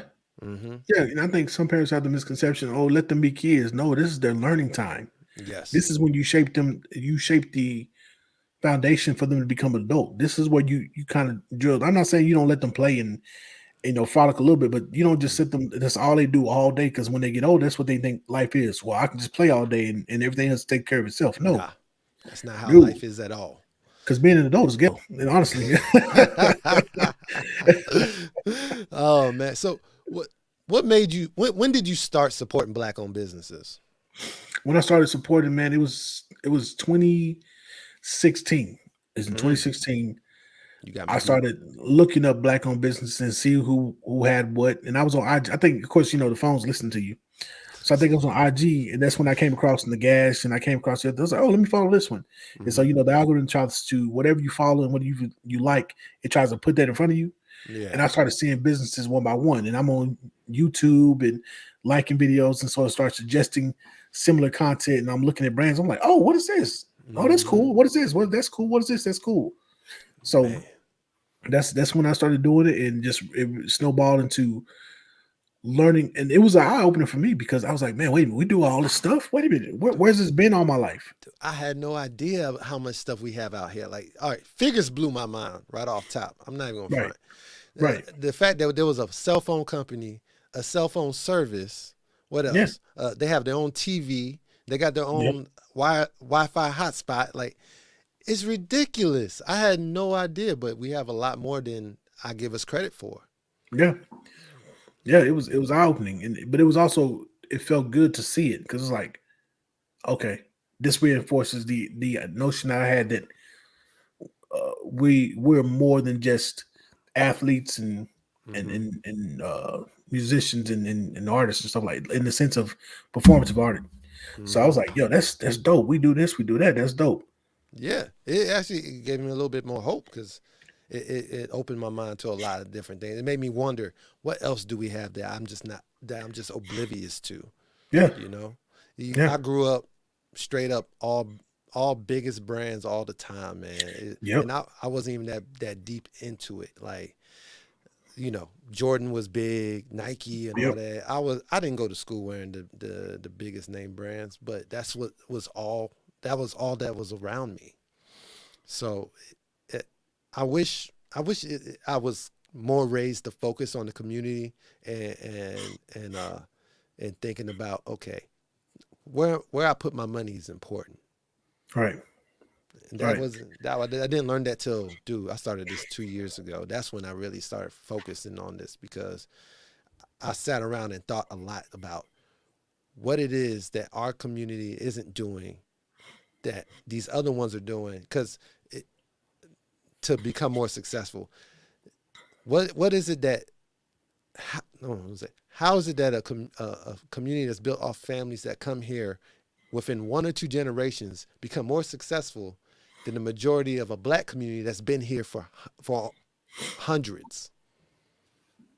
So I think there's layers to that. So we don't see a lot of value. Like I said, I'm going back to what I said earlier. We Okay. don't see value in the things we create. Mm-hmm. Yeah. Oftentimes, what we do, we'll have a great idea, but because we don't think it's going to fly, or we're around people who can't see the vision, You're right. we'll give our idea away for free. Yeah. We'll give it away, or if we're Dope. unlearned, we'll mess it up. We'll mess up and we'll sign a janky deal like Famous Amos Cookies. Yeah. Famous Amos Cookies, Wally Amos, great recipe, dope cookies. In fact, they used to be real good, but they changed recipe over the years. Man. Well, he signed a janky contract. Well, basically, he signed over all his rights, and he could even come back out with a brand with his own name on it, or even or any likeness. So it's these trick bags on one hand, and then it's also self-doubt on the other. Yeah. Like not being in circles or having the mindset of saying, I don't care what people think, I'm gonna keep doing what I do. Right. Like when I started my channel, people, man, black on you just shoot. I got called stupid, bro. Literally flat out to my face, stupid for this. Significant others and loved ones was like, what is these black people, these black companies, they supporting you? They're not this, that, and another. And I'm like, what? We gotta start from somewhere though, right? Like you gotta earn that. You can't just immediately, and that was the mindset of, well, because you support them, they're supposed to like share your stuff. Like they don't know me. No, I could be a one-time customer to them. Yeah, but definitely. I showed improve over time. That's why when I share something of the gas, he shared with his group, and it major views. It gets a ton of views. Or, and I'm my bad. I snapped. No, it's good. Garner's Garden. His lovely wife, she hit me up and said, "Hey, can we have the raw footage of the video? They just dropped the reel. This was like 2-3 weeks ago. I sent them the footage. They just dropped the reel with clips of my video in there, showing me love, support, tagging me in the video and stuff like that. That's what's up. Incredible audio. When I was doing videos on that, they took the footage and said, "Hey, we mind if we use your footage in some of our promo?" So all 2019, no 2020, most of 2020 for like 4 or 5 months, you will see my face up there listening to the speakers, and they see my footage. Okay. So that was with time. I had to invest in myself and show people, hey, I'm just not a quick butt. Right. I'm not trying to just get up and step on black people's backs and elevate myself. Right. I'm 10 toes down. And then reciprocity happened. Like, hey, we see. Yeah, I remember you, the Cut Buddy. Yeah, I remember you. I mean, I've seen stuff that some of these companies have that they're finna launch that other people don't even know. I've seen things. I ain't gonna talk too much because that's the whole point of being privileged. Exactly. To do that is they know, hey, you're not gonna run your mouth. And once we get it properly packaged in the way we want to, we'll present it. And I told people, said, oh man, we're doing this, we're doing that, we're doing this, and they showed me I need that. As soon as you let me know, you send me the link when you drop that. I need that today. Yes. Yeah. And so you're gonna see stuff like this on the channel. Going back to what you said about when we have a great idea, we sell it, we give it away, and 9 times out of 10, it's not to another black person. Nope. And how can we expect one of our businesses to make it to the Fortune 500, right? If you don't hold on to it, if it doesn't stay within the community, it doesn't work. I went to in DC. I work up in DC, and there was a deli, prime real estate. It's real close to some nice attractions. A lot of people go by there, and I was there with my ex, and she's talking about, hey, did you notice that the people in there, that it's a different family that's running it, and this deli is ran by an Asian Chinese family. Right. I was like, nah, I didn't notice. I guess I'm racist because I was like, oh, these are different people. But, and I was like, nah, I didn't notice. Turns out what they do, and a lot of other communities do, when they have a successful business that has a good spot, good location, making money, they make sure when they decided to pack up to leave to go back to China, that they sold it to another Chinese family. Yeah. I know about that. Like, so down here we have what's called RaceTrac, and they had their franchise version of RaceTrac was called Raceway. Well, basically, you they let you have access to their vendors and the name and stuff like that for a certain fee. So we saw pretty much the same thing. You see one Asian family in there or one Middle Eastern family in there, right, for 5 years. Then you see another one in there, and then you see another one. And you pick up on it after a couple of generations. You're like, whoa, what's going on here? But like you said, they make money, they build up what they need to, and then they move around. And the next family come in and they keep doing it. It's rinse and repeat and recycle. Yeah. And that's what, like you said, I wouldn't mind us doing that. Yeah, we need to do that, but be unapologetic about it. Yeah, everyone else is. I mean, we're so focused on making the bag that, like, no, 9 times out of 10, the person with the biggest offer for your business is not gonna be able to afford what some huge business comes through and wants to buy it. Master P had an issue. It was early last year. He was trying to buy some big company. I think it was Puma or something like that.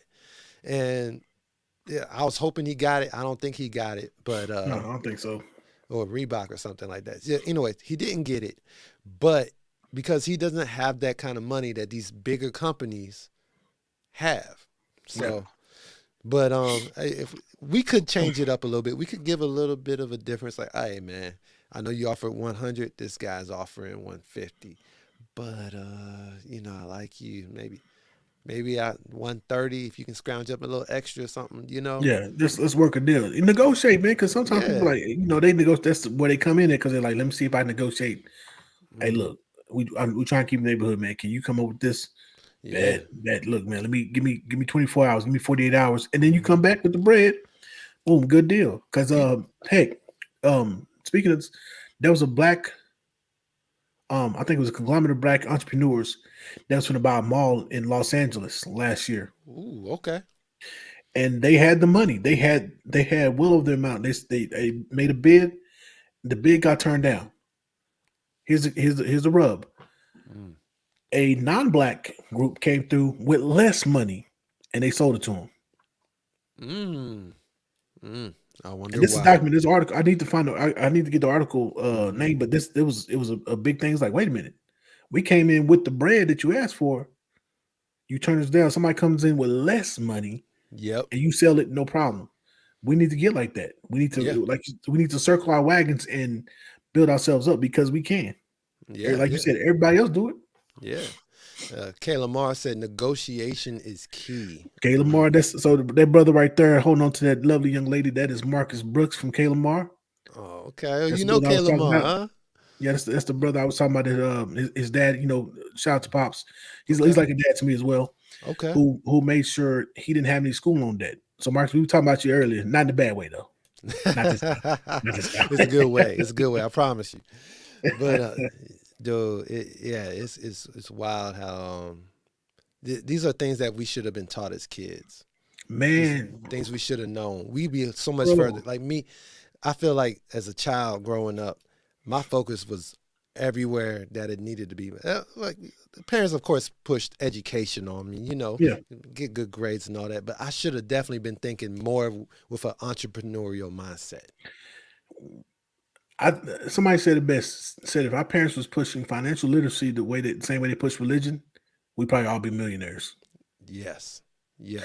I would have bought stock in everything coming up. I would have had stock in Apple back in the day when the iMacs were these big computer screens back when I was in middle school. They were ugly.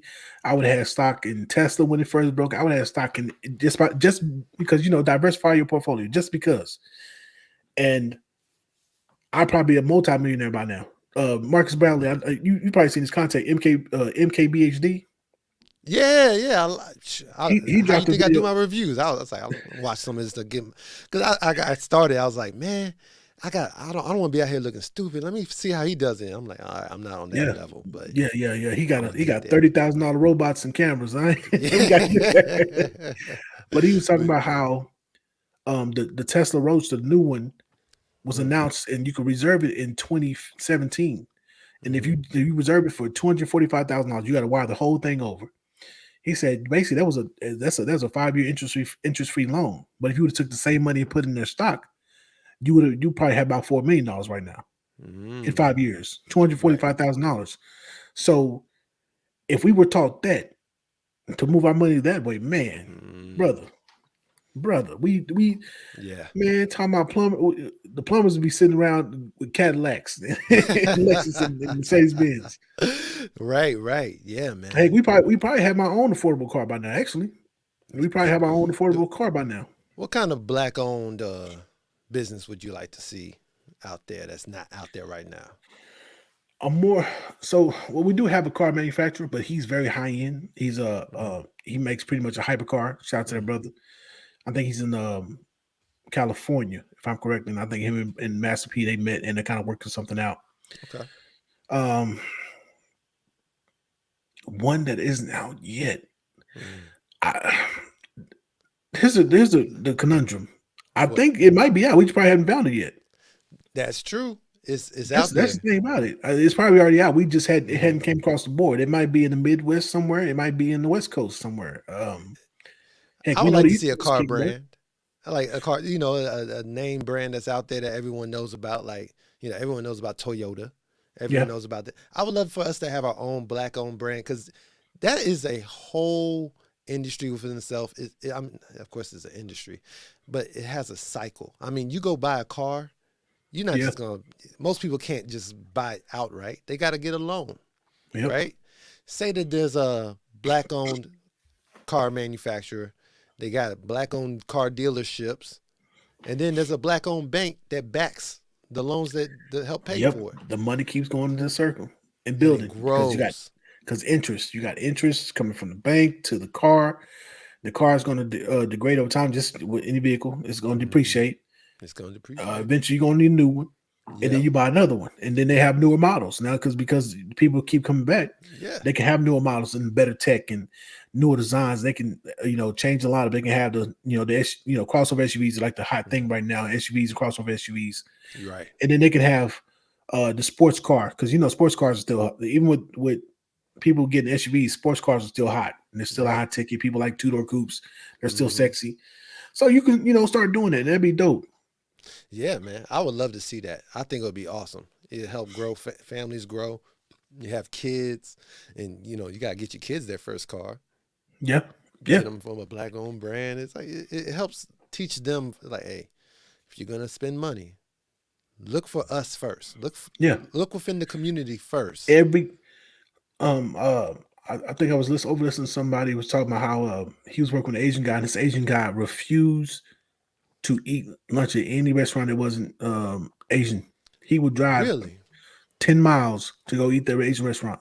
He would not eat at any other restaurant. He would go 10 miles to eat at the Asian restaurant. That's how dedicated he is. Because he understands money. Because their money circles in the community more than anybody other group. Yeah. I think it's like 9.5 times or something like that. Before it has to leave out. Mm-hmm. But they got they got money across the board. And another thing is they're not flashy about it. No, it's not. They're not flashy about it. Most Asian people I work around, especially like the doctors and stuff like that, they're very stoked. You can't tell what they're thinking. You don't know if they mad, sad, glad, or whatever. They just kind of look at you and they talk with a calm demeanor. Everything they do is with a calm demeanor. You're just like, I wonder if he think I'm stupid. Like, because he just looks at you so calm. You be wondering. You be like, they be speaking in whatever language they speak, and they be like, are they talking smack about me? Yeah, it's like, what is he thinking? Because you can't read their faces, but they have a culture and a community that instills at a young age, like, this is what you're going to be. Yeah. All right. This is what you have, the outliers that they go off and do something crazy. They'll be community or whatever. Yeah. But for the most part, that's why you see the Asian community, whether it's from India to China, a lot of more doctors and nurses or CT technicians. Right. I was talking to a brother he was a black man from Jamaica.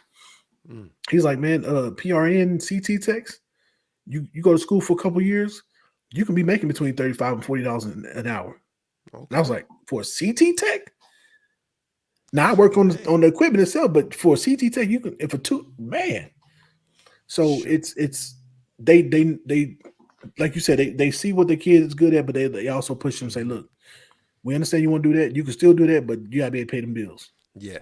And then usually when they get that, I'm sorry, go ahead. No, I was gonna say, like, our culture, we push something different. It's all about the flashiest thing, the most expensive thing. And we usually the brokest. 9 times out of 10, it's not a black-owned company.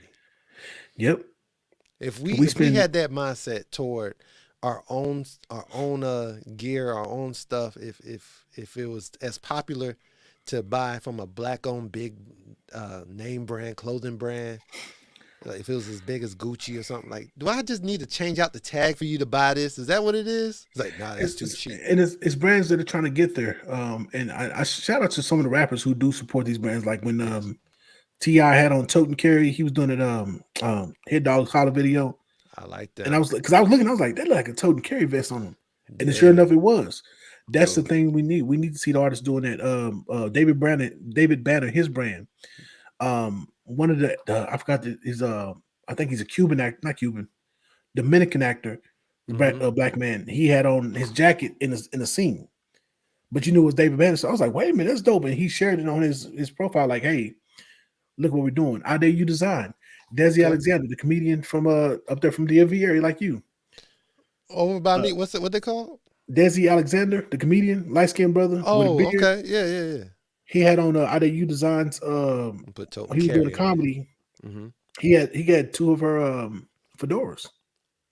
Oh, TC, I Kill You. He's a comedian. He had one of the fedoras. He came down to Fort Worth, I want to say late last year, and she had a fedora on him, and then she got a fedora on Genuine.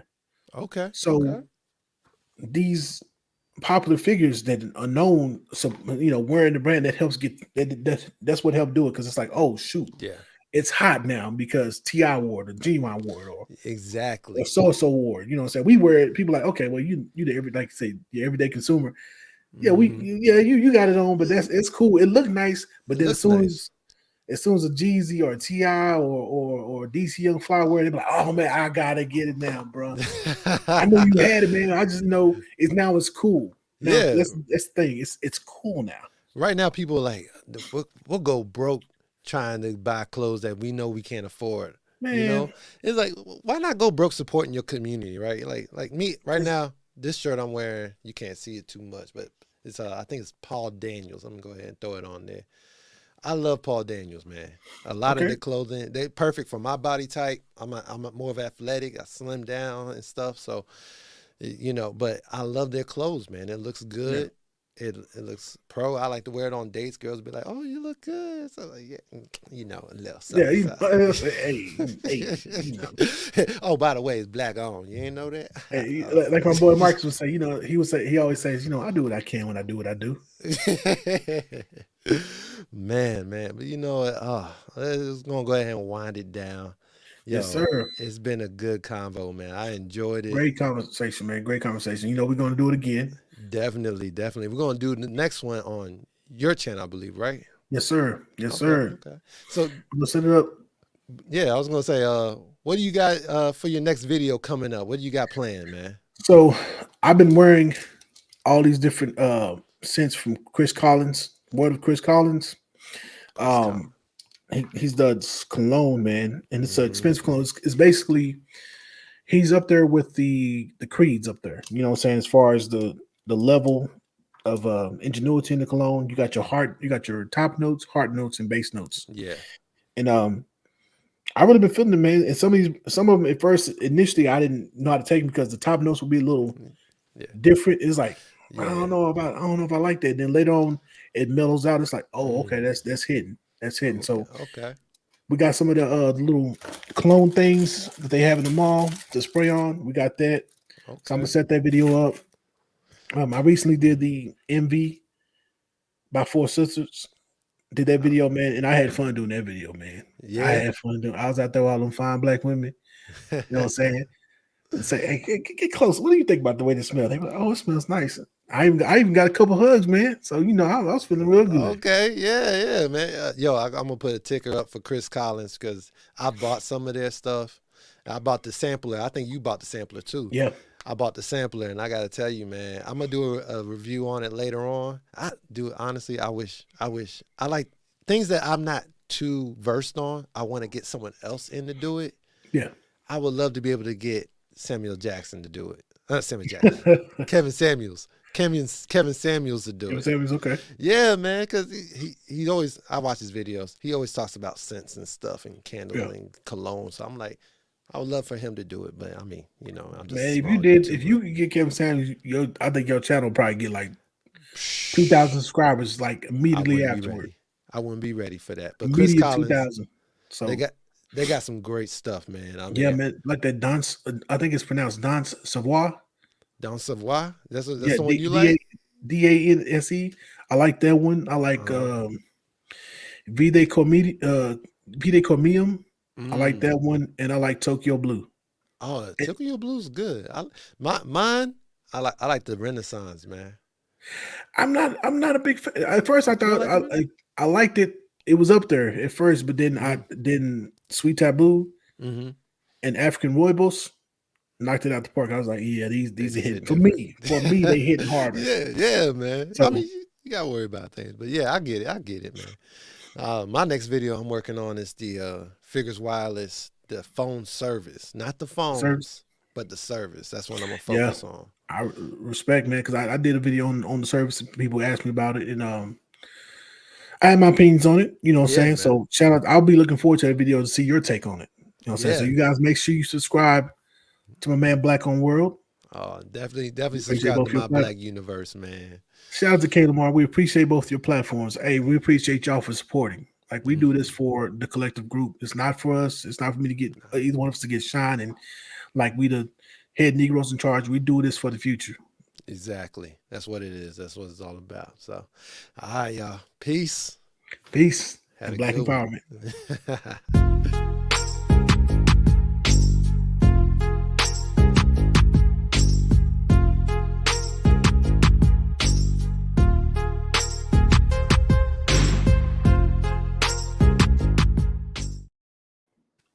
Yo.